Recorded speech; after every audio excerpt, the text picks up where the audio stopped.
ये अदालत defence lawyer की वकालत की सराहना करती है, जिन्होंने इस अदालत को गुमराह होने से बचाया। और यह अदालत राधा को इशिता के खून के इल्जाम से बाइज्जत बरी करते हुए प्रणय और उनके साथी जॉन पर कानूनी कार्रवाई करने का हुक्म देती है।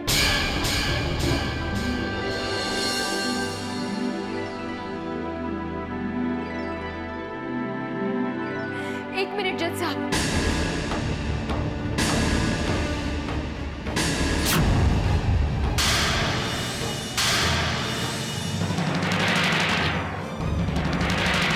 मैं इस अदालत में सबके सामने कुछ कहने की इजाजत चाहती हूँ। इजाजत है। मुझ पर यह इल्जाम लगाया गया था कि मैंने एक पत्नी का खून किया है, क्योंकि मैं उसके पति के साथ जिंदगी बिताना चाहती थी।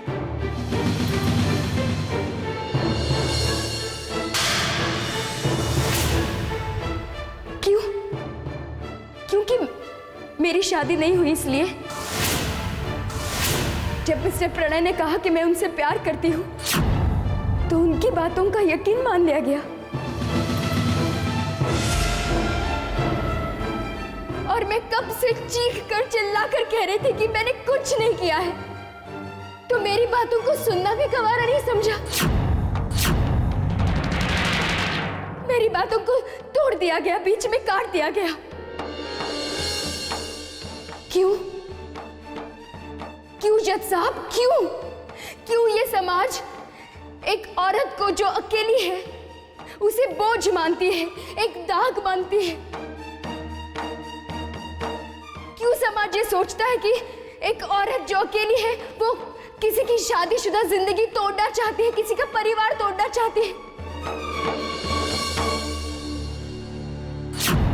क्यों जज साहब, क्यों? आज मिस्टर प्रणय जैसे इंसान की जुर्रत हुई जो मुझे और मेरे परिवार को गलत इरादों से फंसाए। क्यों? क्योंकि मैं अकेली हूं। ये वकील साहब भरी अदालत के सामने उन्होंने मेरे इज्जत का तमाशा बनाया, जबकि इन्हें भी पता था कि मेरा ऐसा कोई इरादा नहीं था। जब मेरी आई से मेरे चरित्र के बारे में, मेरी इज्जत के बारे में पूछा जा रहा था, तब इनमें से कोई उठकर क्यों मेरा बचाव करने के लिए नहीं आया? शायद ये लोग नहीं जानते कि एक अकेली औरत अपने परिवार को कैसे चलाती है। दिन रात मेहनत करके उनका पेट कैसे भरती है, जो थोड़े से पैसों के लिए एक लड़की की इज्जत खुली कर सकते हैं, एक मां को अपनी बेटी के चरित्र के बारे में पूछ सकते हैं।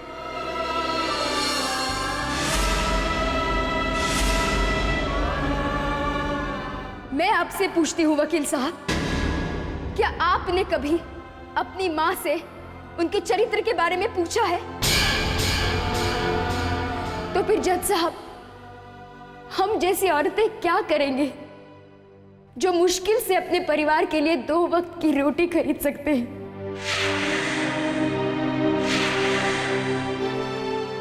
उन हजारों करोड़ों औरतों का क्या होगा जो प्रणय जैसे इंसान की वजह से सजा भुगत रही है, जिन्होंने कभी कोई जुर्म किया ही नहीं?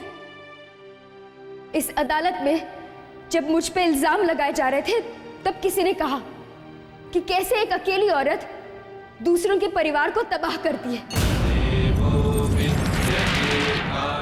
लेकिन आज मैं पूछती हूं, क्या वो औरत नहीं होती जो एक परिवार बनाती है, उसे सजाती है? तो फिर क्यों ये समाज उन औरतों को धुतकारती है? क्यों उन्हें बार बार अग्नि परीक्षा देनी पड़ती है? जब मां सीता लंका से लौटी थी, तब उनकी इज्जत की कसौटी के लिए उन्हें अग्नि परीक्षा देनी पड़ी थी। क्यों? क्योंकि वो औरत थी। जिस समाज में मां काली माँ दुर्गा, माँ सरस्वती और मदर तेरेसा जैसे औरतों की पूजा की जाती है, उसी समाज में क्यों औरतों पर अत्याचार होते हैं, क्यों जुल्म होते हैं, क्यों उन्हें वो दर्जा नहीं दिया जाता जो उनका हक है? अगर एक औरत अपनी जिद पर आ जाए तब वो ब्रह्मा, विष्णु, महेश जैसे भगवान के सिंहासन भी डगमगा सकती है। तो फिर क्यों एक औरत की ताकत को उसकी कमजोरी माना जाता है?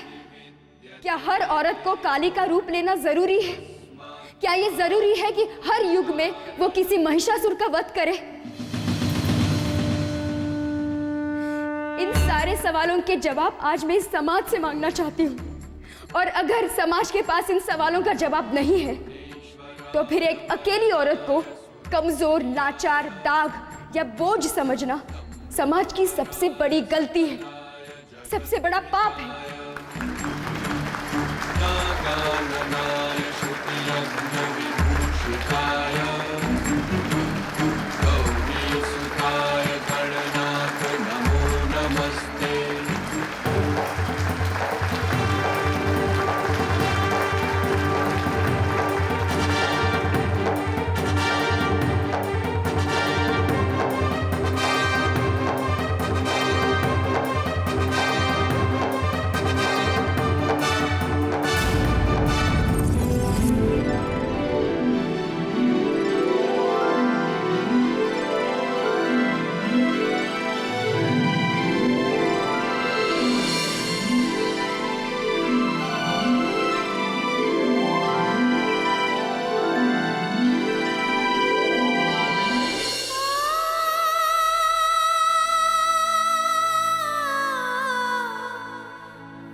Indira ji, thank you. अगर आज आप ना होती तो मुझे इंसाफ नहीं मिलता और मैं कभी भी निर्दोष साबित नहीं होती। नहीं राधा, तुम हमेशा निर्दोष थी। याद रखना, जीत हमेशा सच्चाई की होती है। मुझे बहुत गर्व है कि मैंने तुम्हारा केस लड़ा है राधा। जानती मैंने तुम्हारा केस क्यों लड़ा? क्योंकि मैं भी तुम्हारी तरह एक अकेली औरत हूँ। समाज के रीति रिवाज, उनके कायदे कानून, इन सबसे मैं भी बहुत जूझती रही। वो बात अलग है कि मेरा केस और था, तुम्हारा और है। लेकिन तुम निर्दोष होकर कितना कुछ सहती रही। लोगों के अत्याचार, लोगों ने तुम्हारे चरित्र पर उंगली उठाई और सब कुछ चुपचाप सहती रही तुम। इसीलिए मैंने तुम्हारा केस लड़ा है। एंड आई एम प्राउड कि आज मैंने तुम्हें इंसाफ दिलाया। इंदिरा जी, मुझे भी आपसे बहुत प्रेरणा मिली है। इंदिरा जी, मुझे तो लगता था कि बड़े बड़े वकीलों के सीने में दिल ही नहीं होता, वो सिर्फ पैसे देखते हैं। पर आपको तो केस लड़ना भी आता है और दोस्ती बनानी भी आती है। हाँ, अगर उस दिन आपकी आवाज ना आती तो शायद राधा बहुत बड़ी मुसीबत में होती। वाकई इंदिरा जी, आपका ये एहसान मैं जिंदगी भर नहीं भूलूंगी।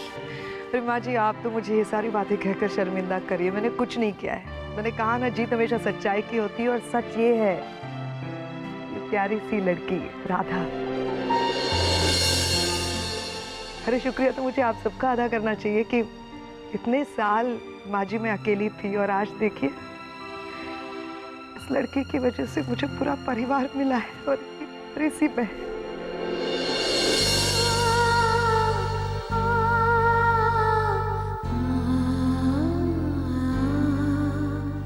आप क्यों रो रही हो पगली? तो केस तुमने जीत लिया ना।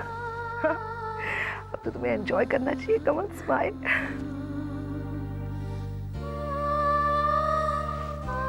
थैंक यू माँ जी।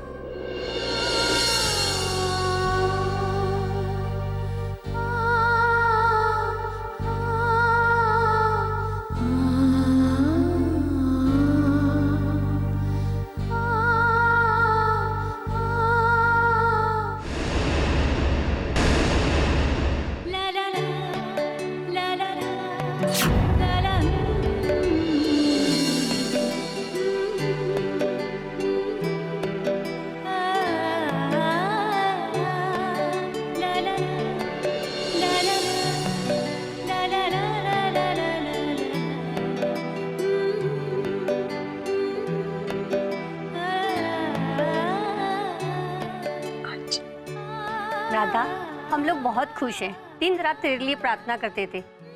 हमारी राधा बिटिया तो किसी का कुछ बिगाड़ ही नहीं सकती, तो भगवान इसका बुरा क्यों करेंगे, है ना?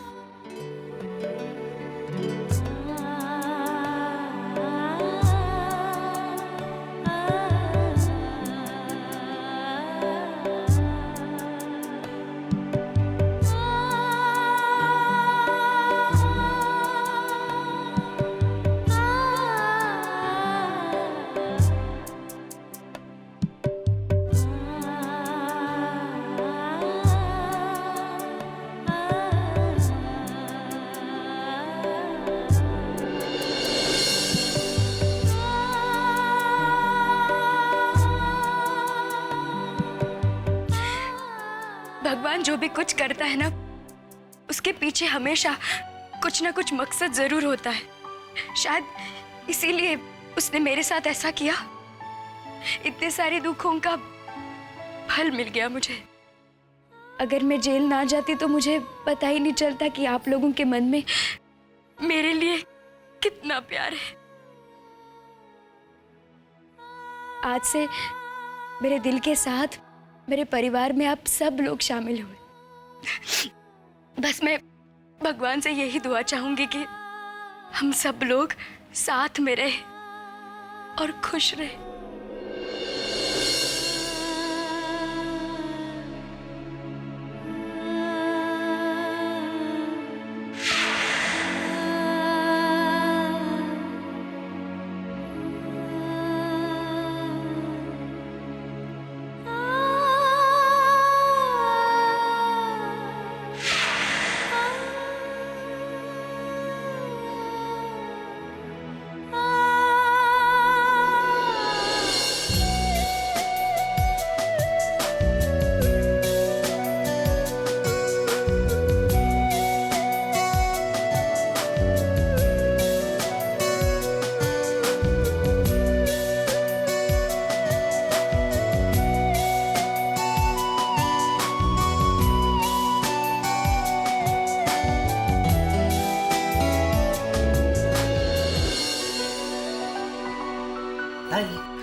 वेलकम बैक ताई।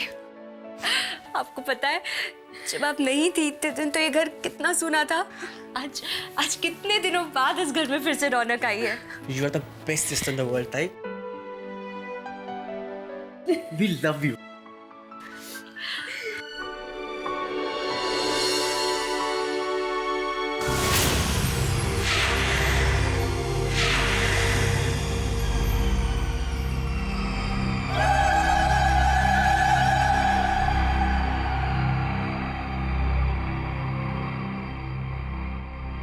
चलो, तुमसे कोई मिलने आया है।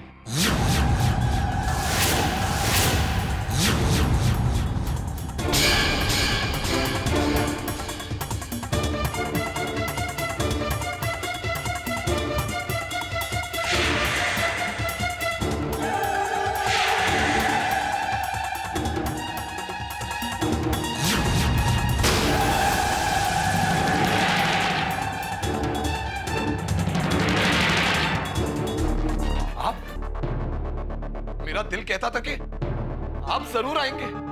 ये दुनिया शायद मुझे, चाहे मुझे कातिल समझे, पर आप तो सच्चाई जानते हैं ना। आप जानते हैं कि मैंने कुछ नहीं किया, ये सब मेरे दुश्मनों की साजिश है। पर अब मुझे कोई डर नहीं है। मैं जानता हूं कि आप आ गए और आप मुझे यहां से जरूर छुड़ा देंगे। रियली सॉरी, मैं अपनी इशिता को नहीं बचा सका। शायद हमारी जिंदगी में इतने ही दिनों का साथ लिखा था। देखिए, इशिता जब से गई है तो मैं एक पल के लिए भी चैन से नहीं रहा हूं। इन लोगों ने क्या हाल कर दिया मेरा, देखिए आप। और अब मैं जानता हूं कि अब सब ठीक हो जाएगा, क्योंकि आप हैं। आप ही तो मेरा सहारा है। सहारा?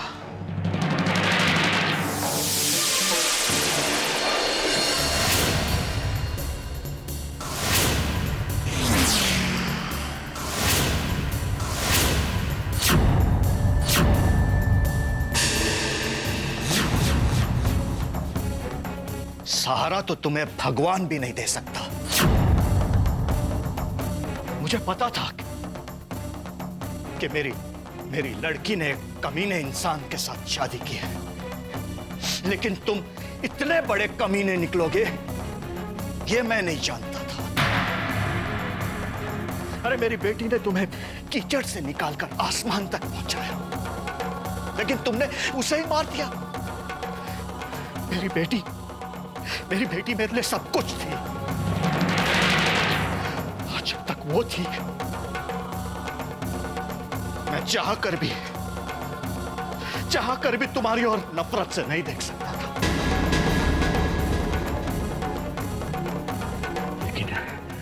लेकिन उसे मारकर तुमने मेरी नफरत इतनी बढ़ा दी है कि अब मैं तुम्हें छोड़ूंगा नहीं। ये आप क्या कह रहे हैं? आप मुझे गलत समझ रहे हैं। मैं इशिता को कैसे मार सकता हूं? मैं तो इशिता से बहुत प्यार करता हूं। अरे, मुझे पता था कि तुमने साजिश उसी दिन शुरू कर दी थी जब तुमने पहली बार मेरी बेटी को अपने प्यार के जाल में फंसाया। मेरी मर्जी के खिलाफ जाकर तुमने मेरी बेटी से शादी की, तो तुमने सोचा कि तुम जीत गए। नहीं, लेकिन उसे मारकर तुमने अपने आप को मार दिया, क्योंकि जब तक वो जिंदा थी तुम जिंदा थे। क्योंकि तुम उसकी कमजोरी थे, और वो मेरी कमजोरी थी। मेरी इशिता। रुपए चाहिए थे ना, मुझसे कहते, मैं तुम्हें देता वो रुपए, मैं देता तुम्हें। लेकिन उसके लिए तुमने मेरी बेटी को मुझसे छीन लिया, हमेशा के लिए। इसकी कीमत तुम्हें चुकानी पड़ेगी। उस दिन मेरी बेटी को भी इंसाफ मिलेगा, और उस मासूम लड़की को भी। तो उस 2 कौड़ी की राधा को आपने बचाया था? हाँ, मैं इंदिरा जयसिंह के पास गया था, और उनकी फीस मैंने चुकाई है। मैं नहीं चाहता था कि तुम और एक मासूम लड़की की जिंदगी बर्बाद करो। आज के बाद मेरी जिंदगी का मकसद तुम्हारी जिंदगी की बर्बादी है। जब तक मैं तुम्हें सजा नहीं दिलवा देता, मैं आराम से बैठूंगा नहीं। तुमने मेरी बेटी को एक पल में मार दिया था, लेकिन मैं तुम्हें पल पल मारूंगा। याद रखना।